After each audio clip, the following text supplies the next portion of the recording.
Olá pessoal, sejam todos bem-vindos ao Cast dos Espíritos, um podcast segundo o Espiritismo. Eu sou Rodolfo e hoje nós vamos falar sobre família.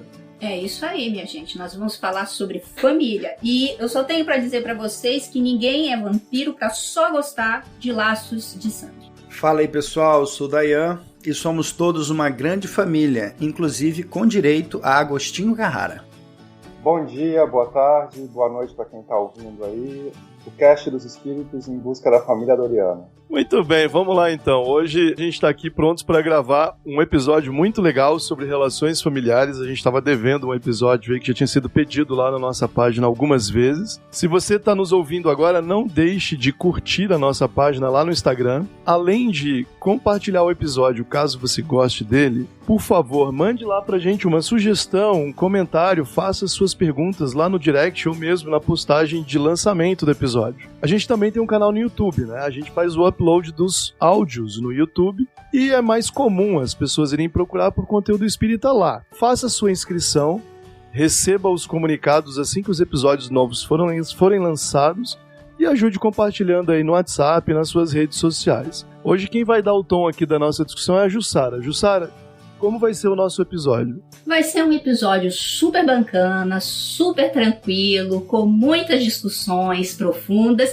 E é isso, galera. Sejam muito bem-vindos. Hoje a gente vai começar um assunto que é um pouquinho espinhoso, mas que também vai trazer muitos esclarecimentos pra gente. Se você nos acompanha há algum tempo ou já teve algum contato aqui com a doutrina espírita, você já deve saber que a pedra de toque ou um dos principais pontos da doutrina é a possibilidade da reencarnação. Agora, se você, ouvinte, querida ouvinte, que está chegando agora e nunca teve contato com o espiritismo, saiba disso. A continuidade da vida não se extingue com a morte do corpo físico e por isso traz-se a necessidade da reencarnação, ou seja, a possibilidade de vivenciar várias existências em estruturas corporais diversas. É isso mesmo, pessoal. Você é um espírito imortal, apenas se desconecta do teu corpo físico que lhe ajudou a viver nesse mundo, mas não deixa de ter a sua individualidade e por esse motivo você pode voltar a viver em um corpo físico por meio do nascimento, de um novo nascimento, né? E isso a gente chama de um processo de reencarnação. E por que de tudo isso? Nos diz então a doutrina que, enquanto espíritos, nós somos criados simples e ignorantes. E são as experiências no corpo físico que nos ajudarão a moldar o nosso caráter, criar nossas relações de afeto e, por que não, também as tais relações de desafetos. Mas sempre, nesse processo, nós vamos estar sendo empurrados, às vezes com dor, outras vezes com amor, mas sempre por um aprimoramento moral, espiritual, intelectual e por aí vai. Ou seja, se nós estamos pelas leis naturais e espirituais vinculados à necessidade de reencarnação, é claro que nas nossas diversas existências vivemos também experiências as quais inegavelmente foram partilhadas com outros espíritos. E é aqui que a gente vai começar nosso papo hoje e que talvez se estenda para algum outro episódio, esperando também perguntas dos ouvintes. E a nossa discussão hoje vai ser sobre, como o Rodolfo já adiantou, como essas relações de afeto são desenvolvidas.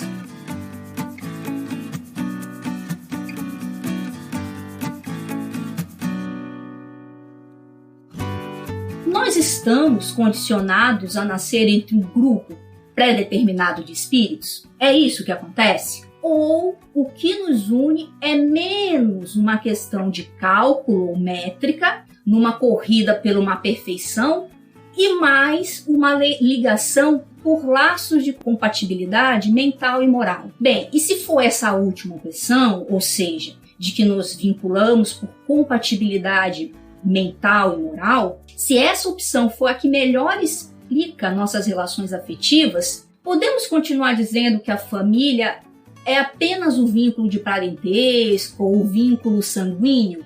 Ou a família é alguma coisa mais ampla? algo diferente do que estamos acostumados a ouvir. E o casamento, minha gente? O casamento, o celibato, a monogamia, como essas relações afetivas, elas se apresentam, o que o Espiritismo diz e o que a gente, criticamente, pode retirar destas informações. Como só nessas poucas indagações a gente já percebe que vai dar muita conversa, então eu já quero saber dos meus companheiros aqui do cast. Pessoal, como vocês enxergam essa dinâmica afetiva de atração entre os espíritos? E são duas perguntas. Como vocês enxergam e como o Espiritismo trabalha essa noção? Alguém pode falar para mim? Começar a conversar aí? Bom, Ju, já me metendo aqui, eu gosto sempre de recordar, né, que no próprio Espiritismo, os Espíritos deixam claro que o Espírito ele não provém do Espírito. O corpo provém do corpo, mas o Espírito não provém do Espírito. Então isso já nos dá a ideia de que se o Espírito não provém do Espírito, não existe, portanto, um parentesco no mundo espiritual como existe na Terra. O Espírito nenhum é pai de nenhum outro Espírito. Assim como ele não é mãe, ele não é filho, ele não é primo. Então, esse vínculo no mundo espiritual é muito diverso. Os espíritos, quando retornam ao mundo espiritual, após desencarnar, eles não voltam gozando de nenhum status que eles gozavam na Terra. Seja social, seja de trabalho, ou seja familiar, né? Isso é o que o Espiritismo nos traz. Quando espíritos se reencontram, esse reencontro ele se dá entre amigos que foram experimentar, né? Que foram ter aí experiências as mais variadas. Então, o que é importante para o espírito não é o vínculo sanguíneo ou parentesco de que eles gozaram na Terra, mas o vínculo afetivo. Então, os espíritos se reúnem em grupos por afeição, por simpatia, por semelhança de inclinações, né? O Evangelho nos reforça bastante isso. Os espíritos eles vão fortalecendo esses vínculos e também ampliando esse grupo na medida em que eles vivenciam essas mais variadas experiências, inclusive trocando papéis, né? Eu enxergo exatamente desse modo, como o Espiritismo coloca. Não faz sentido para o espírito a manutenção desses status que havia em terra, porque do lado de lá, o que nos liga de fato não é o sangue, não é o DNA, é a afeição. E aí nós temos então um leque muito maior de possibilidades para nos reunirmos. Nós chamamos isso aqui de família, os espíritos chamam isso de grupo, mas nessa coletividade mais ampla, né? Como sendo todos criaturas, e não um criador e o outro criatura como a gente costuma ter na Terra. Certo, então a gente é uma grande comunidade hippie espiritual. Todo mundo é amigo de todo mundo, ninguém tem uma família certa ali. Como é que é, o Valdir? O que você acha? Sara, eu estava pensando numa direção diferente quando o Dayan começou a responder, e eu acho que eu queria dizer para o ouvinte o seguinte. Primeiro, parece que os espíritos se referem à relação afetiva não exatamente apenas como simpatia, mas como antipatia também. Então, eu vou falar mais sobre isso depois, eu creio. Então, uma relação afetiva, no que os espíritos estão chamando, é a existência de um laço que une indivíduos. Se esse laço é gostoso ou se ele é ruim, não parece estar muito na preocupação do conceito do que os espíritos estão falando de família. E segundo, a parte 2 da sua pergunta, né, sobre o que o Espiritismo nos diz, lá nas perguntas 203 a 206 do Livro dos Espíritos, eu fui parar para reler essas perguntas, Ju, eu percebi uma coisa que eu não tinha percebido antes, quando a gente estudou o Livro dos Espíritos tantas vezes em outros momentos. É que a resposta dos espíritos é limitada pela pergunta dos questionadores. Então eles já partem de um conceito fechado que eles entregam para os espíritos. E aí os espíritos não ultrapassam o conceito social que foi elaborado pelos questionadores. Então a pergunta dele está fechada dentro de um aspecto social. A gente vai falar, eu acho, sobre isso um pouco depois. Mas por que isso me pareceu importante? Porque os espíritas, quando vão analisar a família, para eles pode parecer chocante ouvir uma referência como a que você fez agora, de um grande grupo afetivo hippie. Porque eles vão analisar a família lá no Evangelho segundo o Espiritismo, onde Kardec faz reflexões sobre a resposta que os espíritos deram a partir de uma pergunta enviesada. Quem faz a pergunta já está conduzido por uma certa estrutura de compreensão normativa do que é família, do que é casamento, coisa assim. Os espíritos respondem dentro dessa concepção e o Kardec vai e elabora, reflete, escreve em cima dessas mesmas coisas. Então, talvez o problema todo que o espiritismo precisa refletir sobre a questão família está muito próximo daquilo que você está propondo agora. Olha, 100 anos depois, a humanidade ocidental pensou numa outra forma de família, uma família mais ampla. Então, talvez, se as pessoas perguntando para os espíritos nos anos 70 o que era família, a pergunta fosse diferente da que foi feita lá nos anos 1850 do que era família. Então, parece que os espíritas precisam aprender a ler o Livro dos Espíritos dentro de um contexto não absoluto de verdade. Os espíritos responderam aquilo que foi perguntado. Porque se a dinâmica realmente for essa, de que nós nos ligamos por uma relação de afeto ou desafeto no plano espiritual, e como bem o Dayan falou, olha, lá no mundo espiritual não tem essa relação de criador-criador, os espíritos são todos iguais. Um espírito, a princípio, não vai dar a luz ao outro, enfim, né? Então, de fato, o que determinaria que, de repente, eu nascesse num grupo familiar específico ou num grupo de amigos, eu vivesse naquele núcleo de amigos, é necessariamente as necessidades, né, de simpatia, né, ou de antipatia que nós fomos travando durante tantas reencarnações que a gente teve, né? E também vinculando isso com as necessidades específicas do próprio espírito de se aprimorar. É mais ou menos isso que o espiritismo traz, que você acha, Rodolfo, ou não? A gente poderia enxergar a dinâmica. Vamos falar agora da dinâmica, de uma forma um pouco diferente. Ou no raso seria isso mesmo? Não é no raso, né? A ideia é essa. O que o Valdir alega faz todo sentido, porque é muito difícil pensar fora do horizonte cultural em que você vive. E os entrevistadores dos espíritos também não conseguiam, né? Talvez os próprios espíritos que se comunicaram com Allan Kardec não pudessem falar muita coisa fora do horizonte cultural daqueles com quem eles estavam dialogando, porque essas pessoas dificilmente entenderiam, né, Valdir? Quer dizer, há uma porção de senões aí. O que importa é que a compreensão que a gente vai ter, ou a compreensão que a gente precisa desenvolver sobre a dinâmica familiar, precisa se ampliar, naturalmente. Ela precisa por quê? Porque as possibilidades são inúmeras. Uma ou duas configurações familiares não resumem todas as possibilidades de relacionamento entre os espíritos imortais durante uma encarnação. Então, o que nós, na minha opinião, nós estamos vivendo hoje, Sara, uma transição muito grande, quase abissal, na minha modesta opinião, né? A gente está alterando uma história que tem 10 mil anos aí, né? A gente vai falar disso mais à frente no podcast. Os espíritos, para mim, quando eles respondem lá na pergunta 204 do Livro dos Espíritos, né? A pergunta foi formulada do seguinte modo: já que tivemos muitas existências, nossa parentela se originou bem antes da nossa existência atual? E eles respondem: não pode ser de outra maneira. A sucessão das existências corporais estabelece entre os espíritos ligações que remontam às vossas existências anteriores.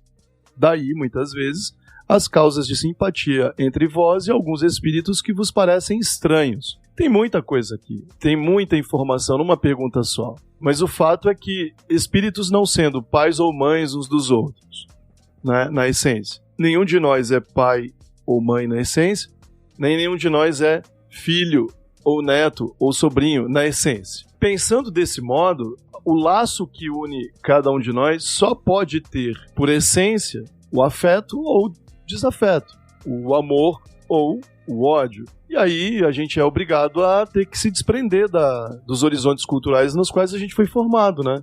Então, esse grupo aqui que está se comunicando, o modo como boa parte do trabalho da codificação espírita foi transferido para o nosso tempo, foi através de um horizonte cultural cristão tradicional. Mas me parece, Jussara, que a essência das respostas já permite a gente fazer uma análise de dinâmicas pós-tradicionais muito interessantes, que é o que a gente está vivendo hoje, né?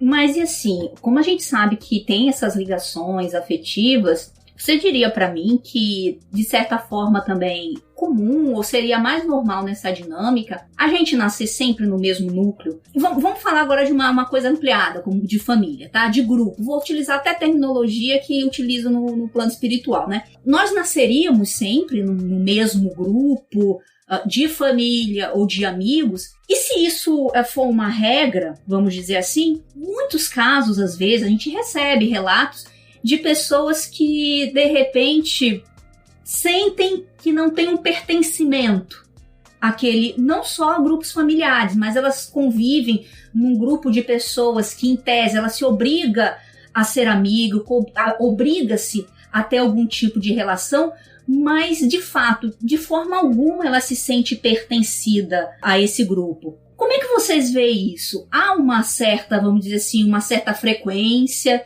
de reencarnações com os mesmos grupos, para até mesmo a questão de apoio na jornada terrestre, ou não? Isso não é regra, e essa sensação, algumas vezes, de não pertencimento, ela também é uma pitada, né? De que talvez realmente você esteja, vou usar uma palavra que também talvez não seja melhor, mas desgarrada, assim, daquele grupo anterior que você pertenceria. E por que isso?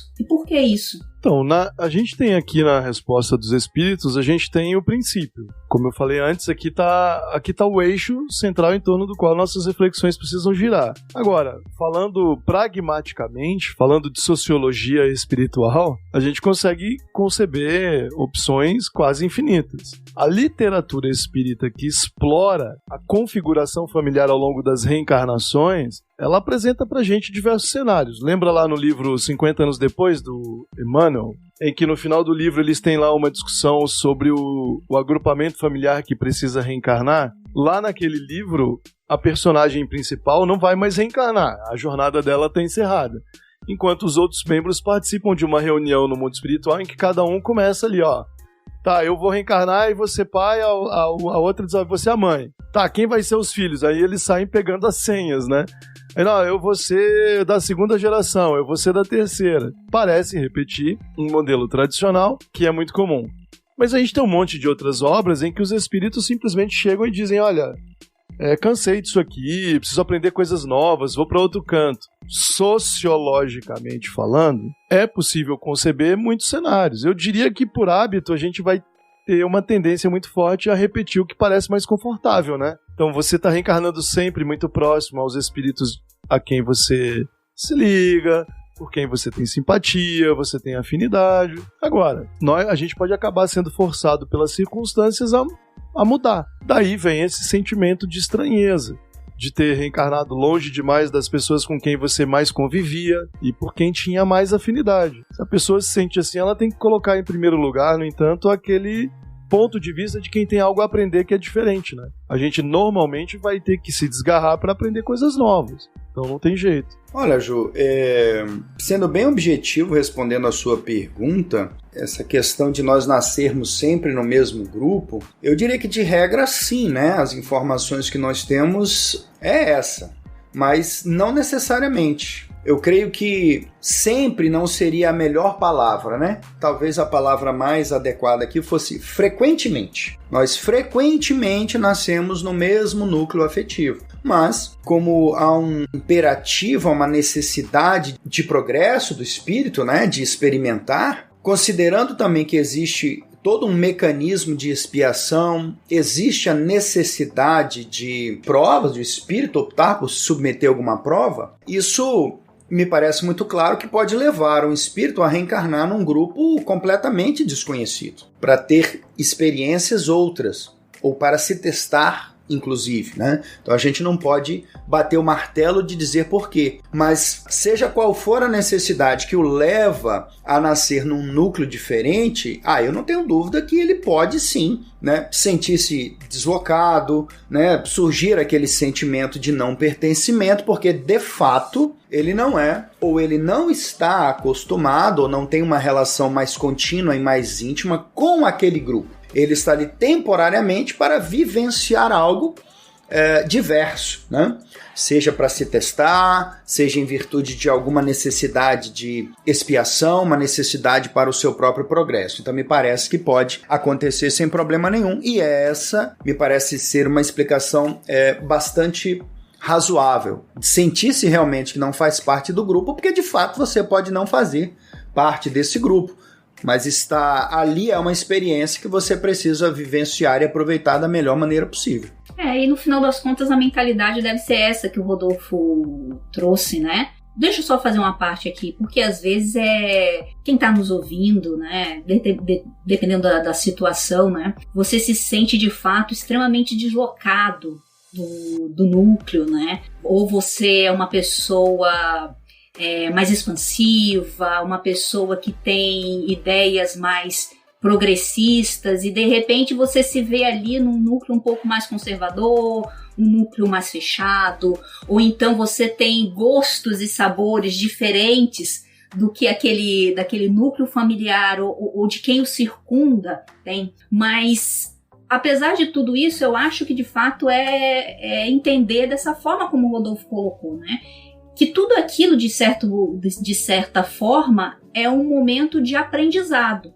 Isto não significa que você precisa se prender até o fim da sua vida a ideias, a conceitos, a vínculos que algumas vezes são até tóxicos para quem você é, eternamente, por algum tipo de obrigação ou porque você se acredita que deve alguma coisa àquele núcleo familiar, ou porque é meu laço de sangue. Enfim, você tem as suas responsabilidades, mas você também tem as suas responsabilidades com você. E você tem que tirar dali o melhor ensinamento, o melhor aprimoramento moral, mental, espiritual que você possa ter. E se chegar um determinado momento que você veja que realmente aquilo aprendeu, mas não é uma realidade tão forte para ti, você saber que o teu núcleo familiar, como a gente está falando, é mais amplo.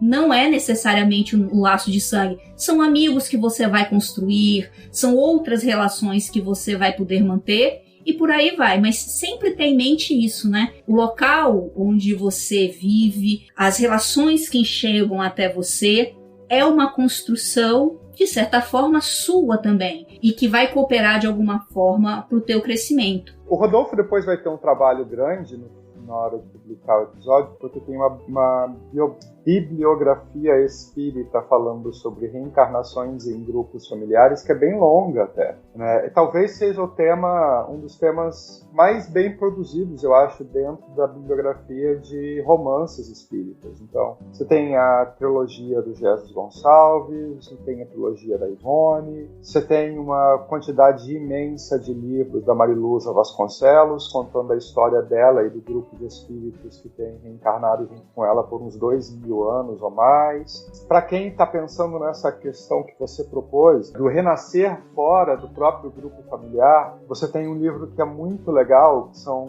15 séculos de encarnações de um cara chamado Eustáquio, que ele uma hora larga o grupo e vai nascer no meio dos indígenas, depois ele larga o grupo e vai nascer no meio de uma sociedade completamente diferente da que ele estava habituado. Mesmo quando você volta a Ivone, você tem o guia espiritual dela, o Charles, contando a sua história de como ele abandonou o grupo em que ele estava e foi nascer na Índia, e aquilo mudou tudo na vida espiritual dele. Há uma biografia grande para quem curte romance espírita, há uma quantidade de exploração de experiências de grupos reencarnando entre si. É claro que, a depender do nível de rabugentice do leitor, ele vai ver que algumas histórias já do começo vão dar errado. Assim, eu leio alguma dessas histórias, eu vejo que o sujeito vai encarnar como amigo da esposa do irmão vai dar errado, que aquele grupo ali vai dar errado, vão cruzar linhas e tal. Então, para algumas das histórias, a gente olha assim no começo, nessa encarnação aqui, essas 5, 6 pessoas, isso aqui vai dar ruim, não vai prestar. E quase sempre é isso que acontece. Então,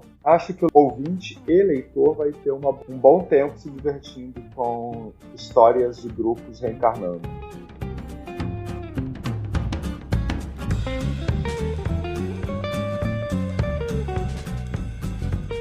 Acho que o ouvinte pode pensar do seguinte modo: da mesma forma que ocorre dentro da sua família hoje, você pode fazer uma analogia como o progresso da vida do espírito, né? A família é um mecanismo de proteção. Os bebês humanos precisam dela sempre. É um mecanismo de proteção, é um ambiente onde você espera ter acolhimento, ensinamento, defesa, segurança, que te permita chegar a uma certa idade, a partir da qual o que deve acontecer?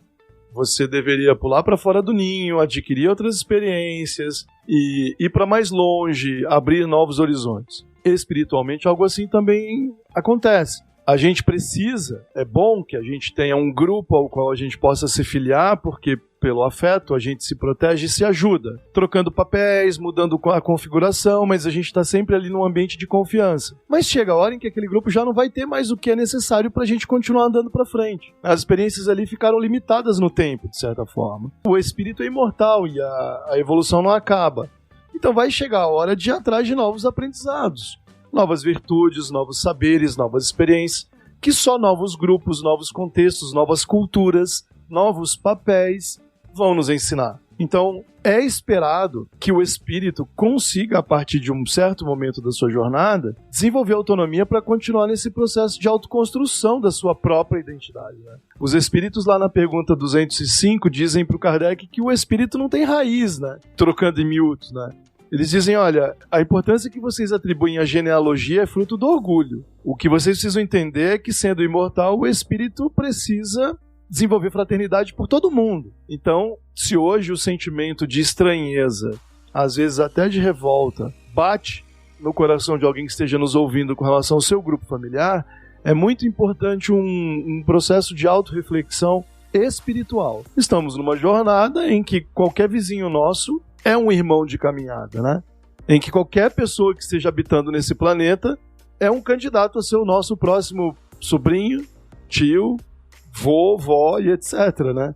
É assim que a evolução se processa. É muito interessante ouvir a gente conversando sobre isso, né? Principalmente o que me parece uma certa diferenciação, né? Do que somos nós no plano espiritual, desvinculado do corpo, a comunidade em que nós vamos habitar, e depois quando nós encarnamos. Eu digo isso por quê? Porque se de fato esses vínculos são feitos por afeto, inclusive a gente vai vivendo várias experiências corpóreas que podem ser experiências diferenciadas. O Rodolfo comentou sobre isso. Você vai ter inversões de papel. Você vai poder, de repente, momento, aquele que foi o seu pai retornar em algum outro momento como seu irmão. Aquela mãe retornar como uma filha. E olha, isso é uma coisa assim que às vezes, pra gente, que é espírita, que foi criado desde muito jovem, já consegue, já visualiza essa dinâmica de uma forma muito tranquila. Às vezes, conversando com pessoas que estão fora dessa realidade religiosa, né, dessa doutrina, isso provoca estranheza. Eu tenho muitos amigos que não são espíritas, são de outras religiões, e alguns que não têm nem religião. E uma das questões, né, eu não sei se a palavra é incomodar, mas que causa uma certa estranheza, é justamente essa noção mais ampla do que seriam esses laços de afeto criados e a possibilidade de inversão de papéis. Para algumas pessoas com as quais eu convivo, você dizer,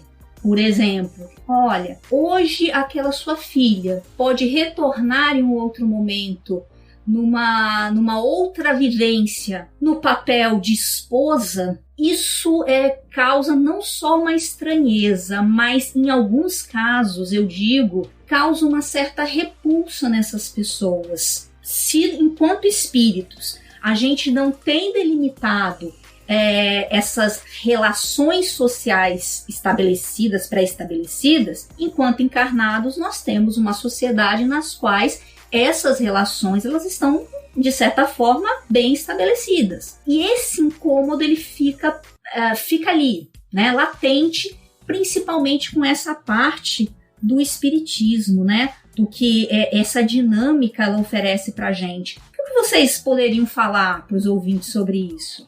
Isso também é uma coisa na doutrina, a questão da inversão de papéis. E veja bem, a inversão de papéis não é necessariamente só nas estruturas familiares, e também da estrutura corpórea, né? Eu hoje habito um corpo feminino, mas eu posso em um outro momento habitar um corpo masculino e meu marido vice-versa, ou ele também vem num corpo masculino e eu num corpo masculino.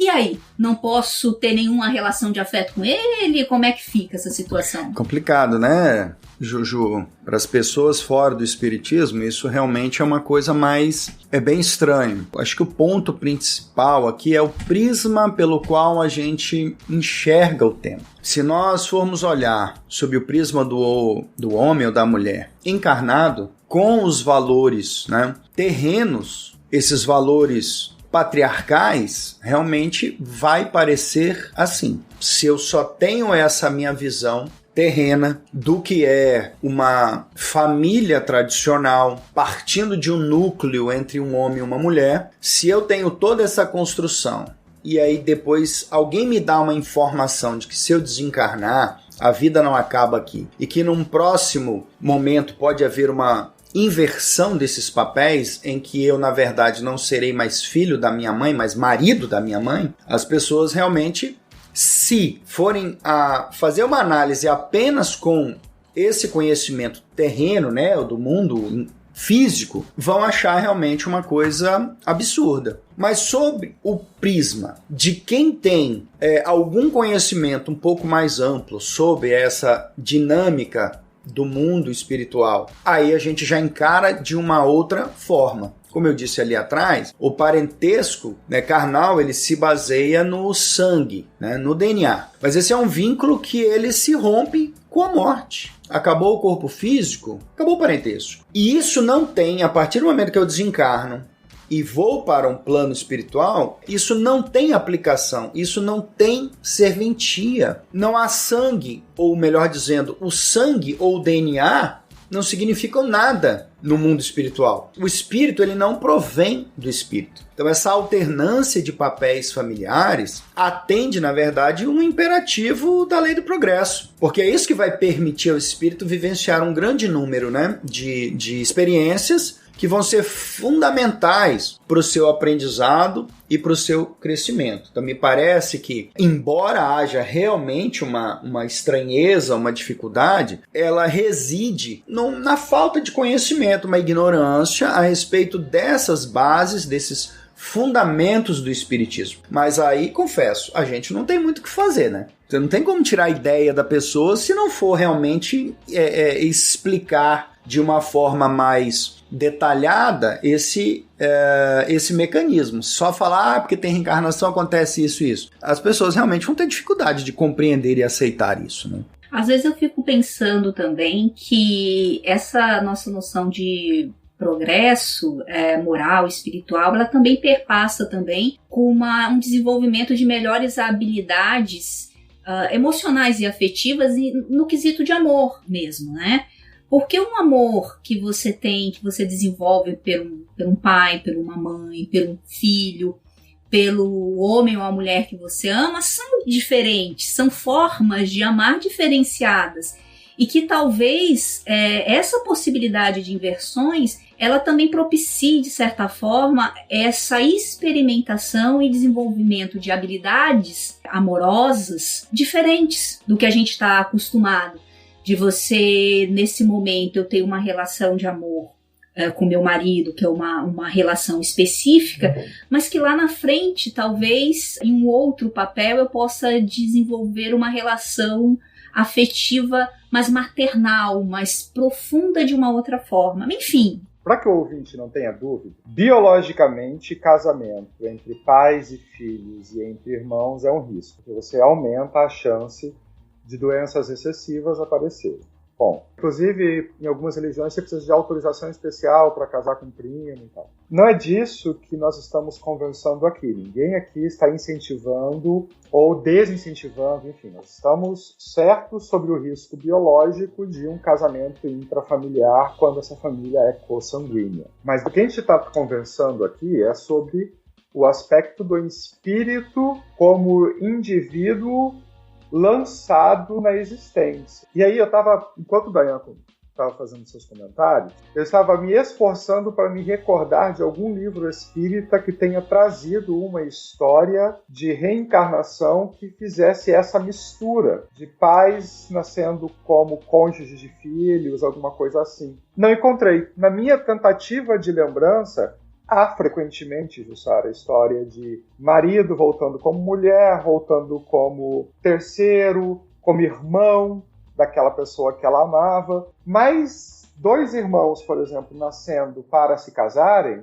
eu não me recordo. Ou de pais nascendo para se casarem com os filhos, também não. E eu estava pensando aqui, por que talvez seja tão difícil encontrar isso? Eu acho que o atavismo da ideia decorrente da proibição perdura no espírito. Então, mesmo você desencarnada, chegando ao mundo espiritual, encontrando com seu pai lá, e vocês pensando, vamos voltar na próxima encarnação?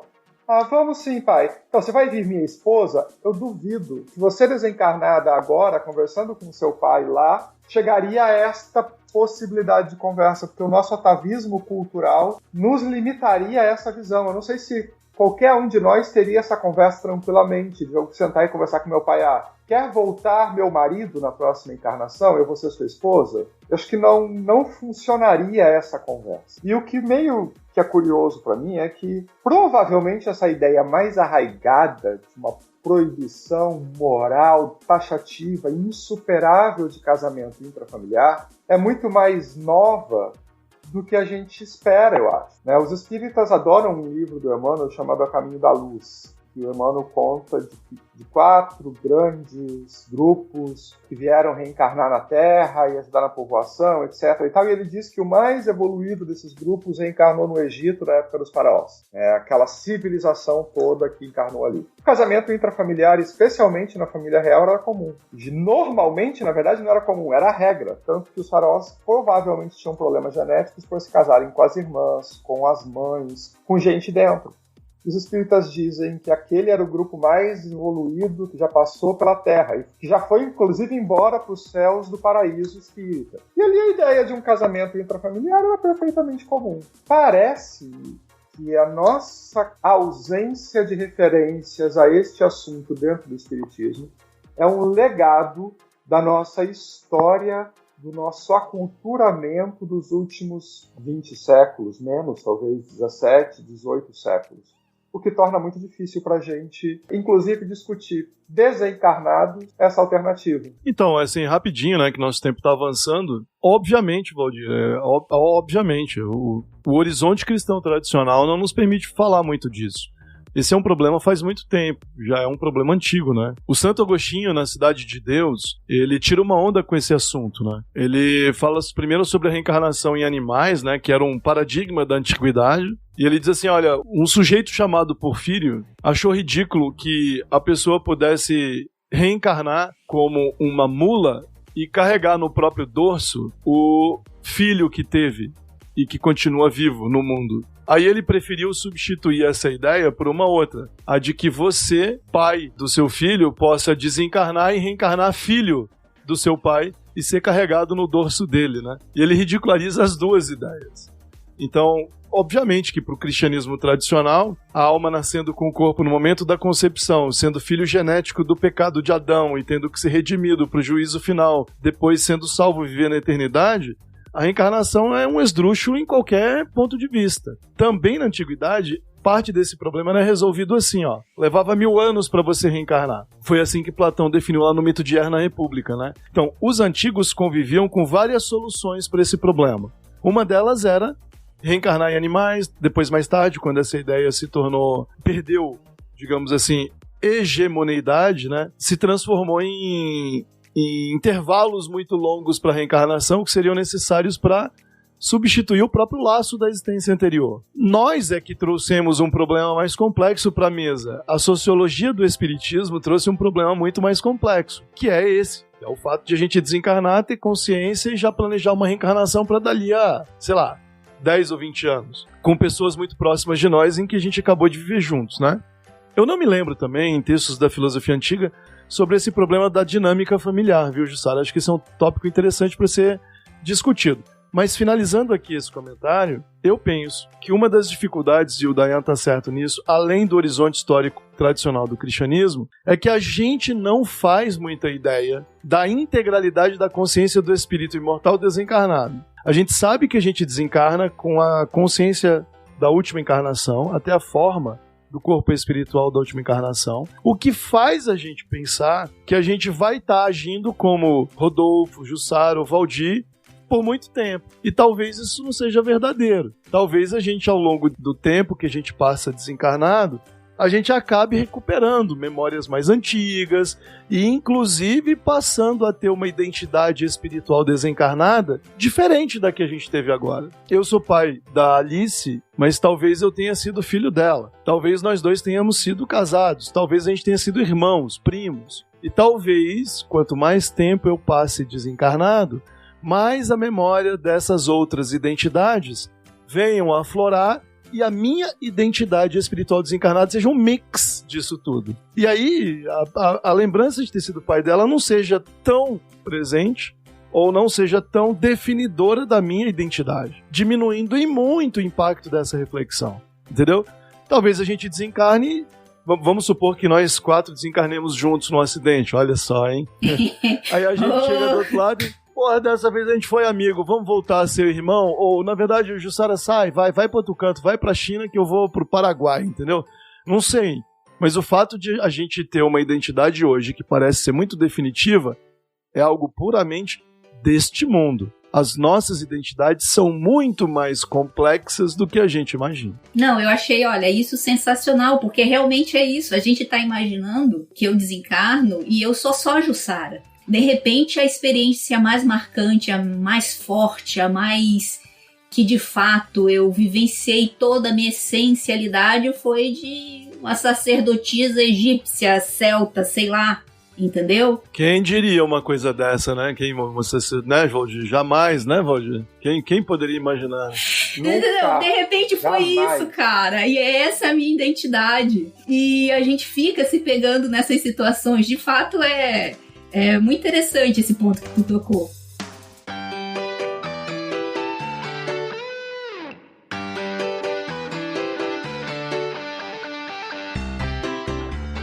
Dentro da nossa tradição cultural, que o Rodolfo estava falando da nossa tradição cultural cristã mais antiga, eu até faria uma aposta, nossa tradição cultural ocidental, Islã, judaísmo e islamismo, o casamento entre pessoas da família, ou a relação sexual entre pessoas da família, não é nenhuma novidade. Na Bíblia tem lá casos disso com alguma frequência nas épocas remotas, a começar pela história da humanidade, em que, como Eva só teve 2 filhos, provavelmente ela só pode ter tido novas gerações para baixo se ela teve filhos dos filhos, né? Vai saber o que aconteceu ali. E assim, eu talvez seja um voto vencido ou tenha uma visão um pouco diferente do Rodolfo em relação à nossa personalidade espiritual. Eu apostaria que nós somos muito mais estáveis espiritualmente do que isso, e que nós precisaríamos de um prazo muito longo de permanência espiritual para fazer essa espécie de fusão de várias personalidades,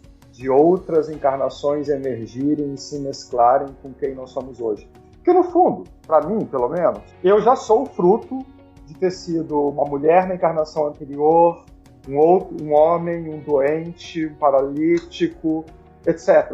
Hoje eu, Valdir, já sou o produto de tudo isso que aconteceu antes. Embora eu não saiba apontar se eu fui padre ou se eu fui soldado, se eu fui esposa ou se eu fui freira. Eu não sei apontar isso. Eu penso que eu hoje, Valdir, sou o resultado desta soma. E que para que as minhas eventuais recordações de outra encarnação pudessem emergir mesclando ou temperando um novo Valdir, talvez essa imersão teria que ser muito mais longa nessa mistura. As minhas emoções e as minhas lembranças teriam que emergir e vivenciar, fermentar em mim por um tempo que eu suponho, pela literatura que a gente tem, seria mais longo do que aquele que tradicionalmente a gente passa no mundo espiritual. Então, eu apostaria, minha aposta, Valdir, é de que nós somos muito mais estáveis individualmente no mundo espiritual do que a gente gostaria de ser. Bem, quanto a esse tema, se essas discussões relativas a essas inversões, na verdade, da hierarquia familiar, filho, pai, tio, sobrinho, talvez provoca uma certa confusão, um certo estranhamento. Da minha parte, eu acho que determinadas questões, como por exemplo a inversão de características sexuais, isso para mim não deveria ser problema algum. Eu retornar como homem, o Dayan retornar como uma mulher, né? Ou às vezes até melhor falando, na versão macho ou na versão fêmea, porque a masculinidade, a feminilidade é toda uma construção também, de certa forma, social, né? Então eu acho que nesse ponto, acho que todos nós concordamos que nisso não deve causar estranhamento, não deve causar desconforto a ninguém. Principalmente quando a gente vai trabalhar as relações das novas famílias que a gente vê hoje. Eu prometi para os ouvintes que a gente ia ter um papo tranquilo, um papo bacana, e que nós íamos falar sobre vários desses pontos. Mas, nesse momento, já se estendeu muito esse nosso debate dessas questões principais, primordiais para um entendimento quanto essas relações de afeto no espiritismo. Eu acho que já se estendeu um pouco e eu queria retornar com vocês num próximo episódio para discutir, na verdade, questões que eu acho bem mais incômodas, que são, por exemplo, a questão sobre o casamento, porque assim, se a gente for conjugar as perguntas 203 a 206 com as perguntas que estão lá no 695 e 701 do Livro dos Espíritos, que fala sobre reprodução, a gente vai ver algumas questões, por exemplo, como me pareceu, num primeiro momento, uma questão que fala aqui, casamento, homem e mulher, monogâmico, o celibato quando não houver uma motivação muito mais forte, é egoísmo. Uma vida afetiva fora daqueles padrões ali estabelecidos, e isso é falado pelos espíritos, é animalizar-se.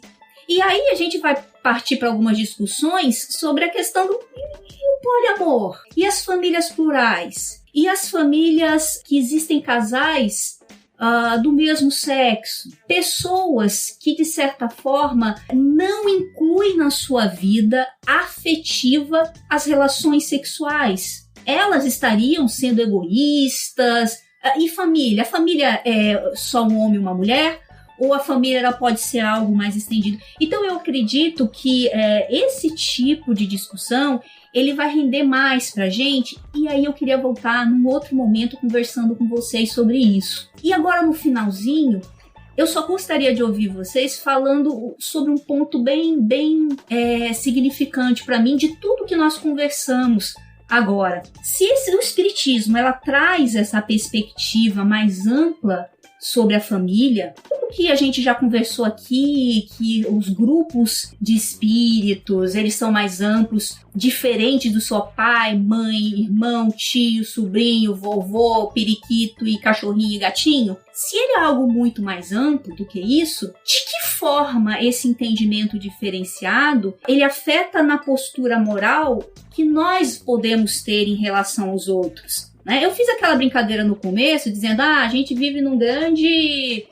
comunidade hippie espiritual. Mas, cara, será que, na verdade, essa é uma postura que no mundo físico a gente, como acho que o Rodolfo também já chegou a comentar, a gente não traria um novo olhar também para as pessoas que estão à nossa volta, incluindo amigos? né? Porque muitas vezes a família é uma coisa, amigo é outra coisa, colega é mais ainda, é pior ainda, é mais afastado. O que vocês acham que essa postura trazida pelo Espiritismo pode influenciar a nossa questão moral? Vocês teriam alguma coisa para comentar sobre isso? Olha, fazendo até uma análise bem rapidinho, assim, como jurista mesmo, né? Eu penso, melhor dizendo, que essas perspectivas mais amplas, né, de família é um fenômeno que está numa marcha muito acelerada e, para mim, inclusive, é inexorável. O direito levou muito tempo para reconhecer, né? Isso no Brasil falando, claro, certos arranjos. Não se admitia, mesmo entre o homem e a mulher, não se reconhecia o direito daquela que vivia com um homem, mas não era casada com ele. Quer dizer, em princípio eu tenho ali uma relação que seria o padrão, né? Homem e mulher. Mas essa relação ela não era amparada, porque não havia ali sido finalizado ou concretizado um instituto jurídico que era o casamento. E essa mulher, no final das contas, não era o homem, mas a mulher ficava desprotegida, né, desamparada quando esse relacionamento terminava. E o direito veio e depois regulamentou isso, nós chamamos hoje da convivência, né? Posteriormente, e sempre tivemos relações desse tipo. Posteriormente, ainda com muita demora, o próprio direito, através, né, dos seus tribunais, admitiu o casamento, não apenas a união entre pessoas do mesmo sexo, mas lhes conferido, inclusive, o direito de, assim querendo, casar. Eu me recordo, inclusive, que acho que há uns 10 anos eu fui para um congresso, né? A decisão era muito recente sobre isso. E eu vinha refletindo, porque na faculdade isso incomodava demais, ter que estudar o conceito de família, que era a união entre o homem e mulher e seus filhos. Eu aprendi isso na faculdade, pô. E a Constituição, né, tinha essa reprodução do que é família. Imagina, o jurista, eu falei, gente, mas isso é loucura.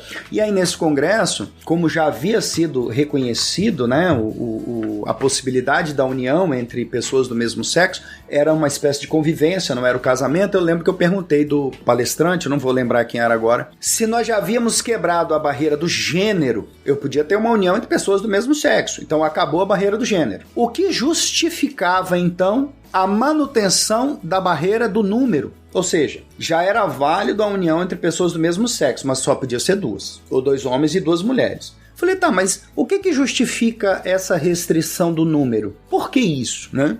Hoje já se vê inúmeras notícias, as pessoas dão entrevista que vivem esse novo arranjo que é chamado de poliamor. Acho que o meu problema é que o nosso grande preconceito é focar nesse tipo de arranjo, nesse tipo de relacionamento, única e exclusivamente no aspecto sexual, como se a única motivação fosse essa e que essas pessoas elas fossem tarados, depravados, jamais aceitando que essas pessoas elas podem se reunir com base no afeto, com base numa afinidade, com base no amor.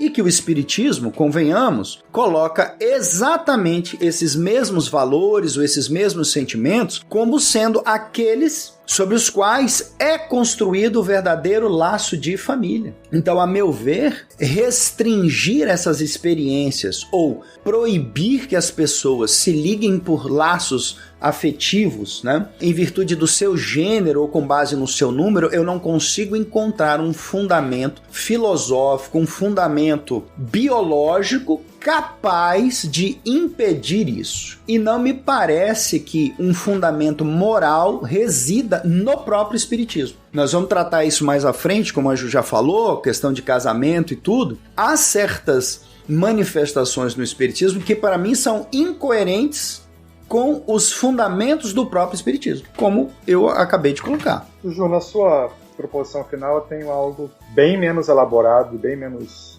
complexo do que o Dayan estava falando. O Espiritismo poderia colaborar ajudando a destruir 2 coisas que estão dentro do conceito de família. A inerente ideia de privilégio e exclusão. Desde que a gente conhece família, ela funciona baseada em excluir os não familiares e privilegiar os familiares. Se o Espiritismo retirar da ideia de família que existe na humanidade a noção de privilégio e conceito, ele já cumpriu mais do que a sua tarefa. Fechamos com o Dayan, absolutamente. Excelente exortação final, né, Dayan? Filosoficamente, eu posso te assegurar, não tem. A maior parte das pessoas que está nos ouvindo e que pode não gostar dessa conclusão vai se apegar ao cristianismo tradicional para dizer que sim, existem restrições no espiritismo, a ideia de uma família cujo núcleo central conjugal seja formado por mais de 2 pessoas. Ou pessoas que possam ser contrárias à ideia de que esse núcleo conjugal seja formado por pessoas do mesmo sexo. Os espíritos são muito claros, né? A família é um empreendimento sociológico espiritual com a finalidade de atender a uma demanda do mundo material, que é a de trazer novos espíritos à existência carnal. Esses espíritos precisam da melhor proteção possível, precisam de carinho e afeto. Isso pode ser provido não só por 2 pessoas, mas por 3, 4, 5. Quantas famílias nesse país são formadas apenas por uma mulher e um filho? Já que os homens não se responsabilizam em média por nada. O que os homens gostam mesmo é da tradição que os defende. Na verdade, o que os homens gostam mesmo é de poder, né? Então, quando a gente fala de família patriarcal, a gente está falando de um experimento sociológico desse planeta que é de usar o poder para mandar nas outras pessoas. Então, onde muita gente coloca filosofia ou religião, a gente tem que ler pura e simplesmente história do poder. E pronto. De resto, as crianças precisam de afeto. E na maior parte dos casos, elas encontram afeto na mãe, na avó, na tia, na irmã mais velha e muito raramente no pai, no tio, no avô. Aliás, no caso do Brasil, infelizmente, tragicamente falando, em um número muito elevado de casos, a participação do pai, do tio, do primo na formação das meninas mais novas, por exemplo, ela é centrada na violência e no abuso sexual, né? Então, já que o Brasil é um dos países com o maior número de estupros de crianças do planeta, né?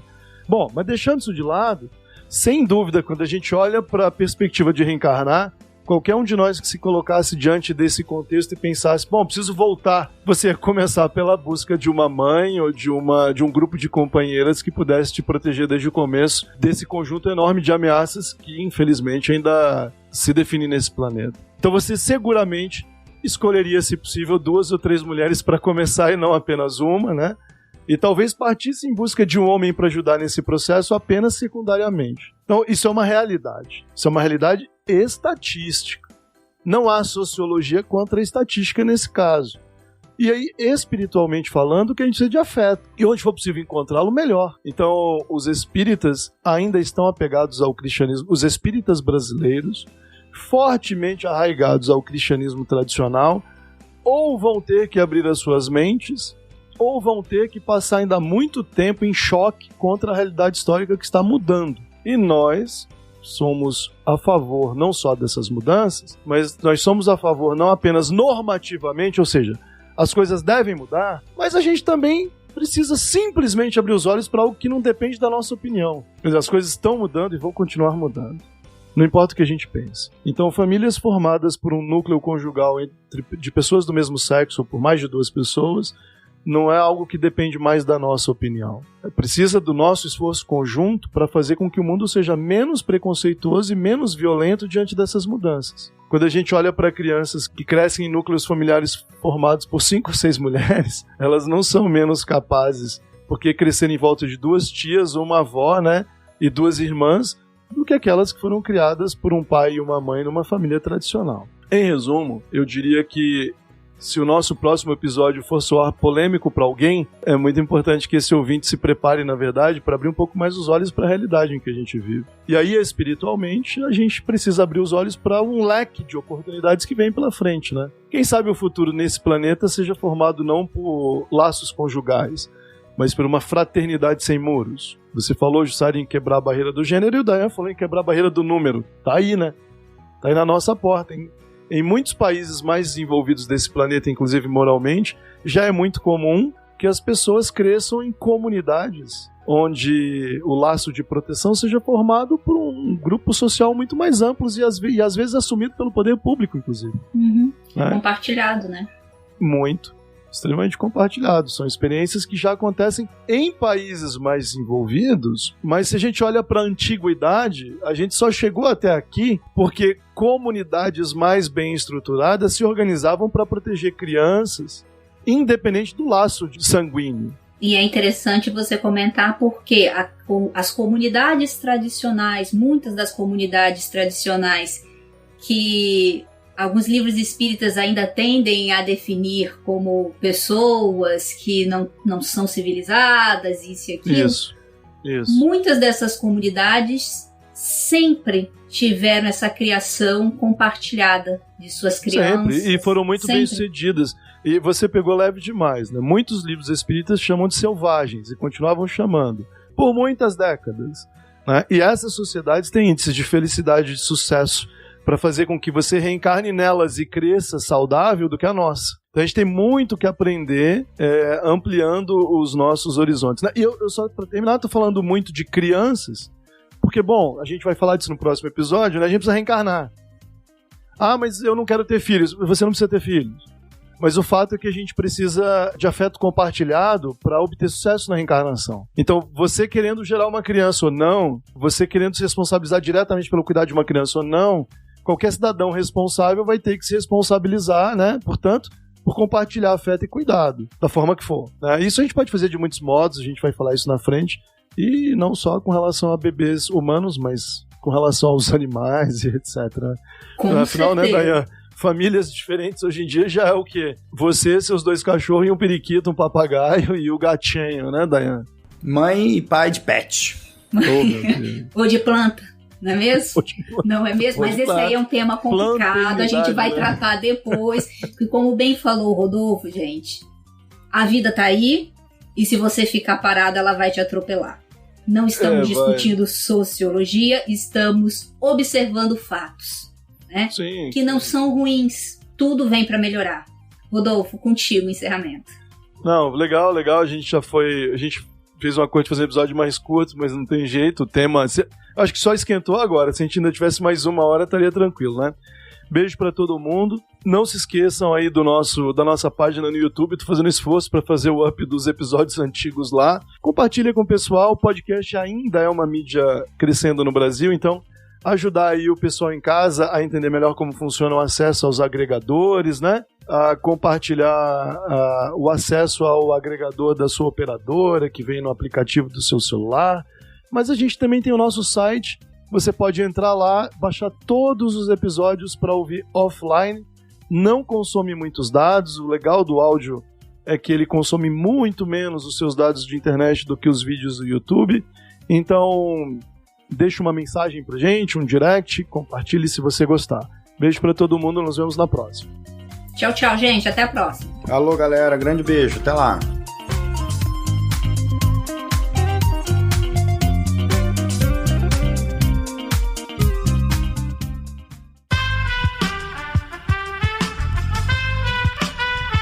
Esse podcast foi editado por Aerolitos Edição Inteligente.